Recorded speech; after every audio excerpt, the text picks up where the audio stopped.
Καλώς ορίσατε στο κανάλι Γεωργίας Beyond Mysteries and Stories. Καλησπέρα φίλες και φίλοι. Ίσως να το γνωρίζετε ήδη, αλλά έχει από χθες που η Ιταλία σύεται από σεισμούς, ειδικά στην Νάπολη. Τρέμει η γη στην Νάπολη, κενώθηκαν κτίρια. Μάλιστα κενώθηκαν κτίρια στο Ποτσουόλι μετά τις συνεχείς σεισμικές ζωνήσεις που ήταν οι μεγαλύτερες τα τελευταία 40 χρόνια.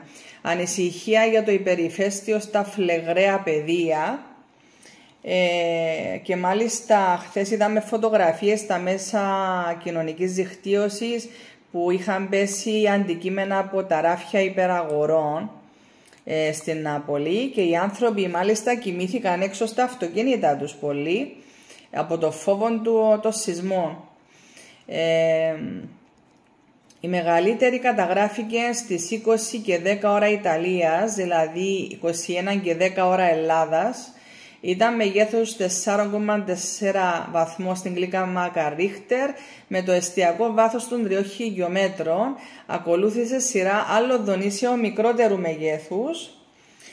Μάλιστα όμως πρόκειται για τον ισχυρότερο σεισμό στην περιοχή τα τελευταία 40 χρόνια και οι κάτοικοι των παλαιών κτηρίων ζητήθηκε να απομακρυνθούν από αυτά προληπτικά.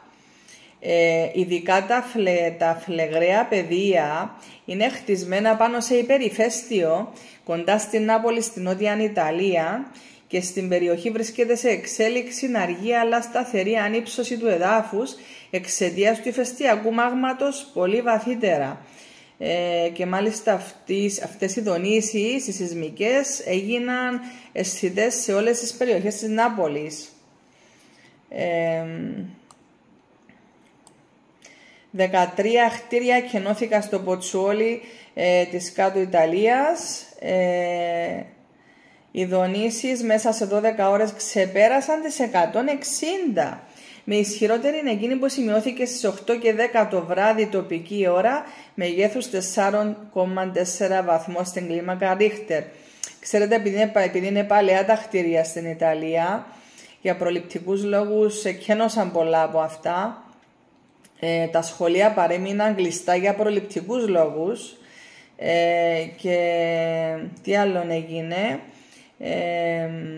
Δεν έχουν προκύψει τραυματίες, ούτε σοβαρές ηλικές ζημιές, όμως επειδή είναι παγιά τα κτίρια, υπήρχαν ρογμές σε διάφορα παγιά κτίρια και έπεσαν σοβάδες από προσώψεις κτιρίων, ειδικά σε στενούς δρόμους της περιοχής. Ένα λεπτό να δω. Λοιπόν, περισσότεροι από 1,5 εκατομμύριο άνθρωποι ζουν στην περιοχή του ηφαιστείου και 500,000 άνθρωποι έχουν τα σπίτια τους μέσα στην καλδέρα, η οποία σχημαρίστηκε μετά από μια τεράστια έκρηξη που συνέβη πριν 39.000 χρόνια. Το ηφαίστειο Κάμπι Φλεγκρέι, δηλαδή τα φλεγκραία πεδία, είναι μια περιοχή ηφαιστειακών κρατήρων στα δυτικά προάστια της Νάπολης, που βρίσκεται υπό συνεχή παρακολούθηση για σεισμούς και ηφαιστειακές εκρήξεις.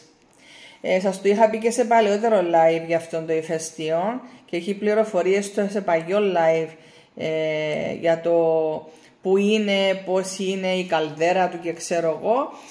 Να σας πω όμως έτσι περιληπτικά ότι το φελγκραία πεδία είναι μια μεγάλη καλδέρα διαμέτρου 13 χιλιόμετρων κοντά στην Νάπολη και το ψηλότερο σημείο της βρίσκεται 458 μέτρα πάνω από την επιφάνεια της θάλασσας.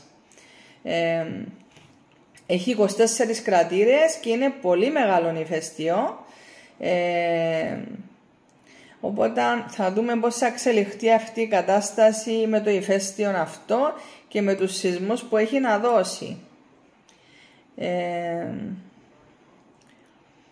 Μάλιστα υπάρχουν φήμες και πληροφορίες ότι υπάρχουν σχέδια μαζικής εκκένωσης που ετοιμάζει η Ιταλική κυβέρνηση στα φλεγραία πεδία. Γιατί φοβούνται μήπως γίνει κάτι μεγάλο. Λοιπόν, αυτή η είδηση ήταν από το hellasjournal.com.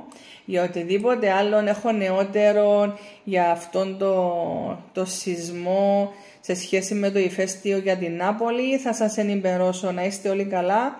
Ο Θεός μαζί μας. Καλό σας βράδυ και ευχαριστώ πάρα πολύ.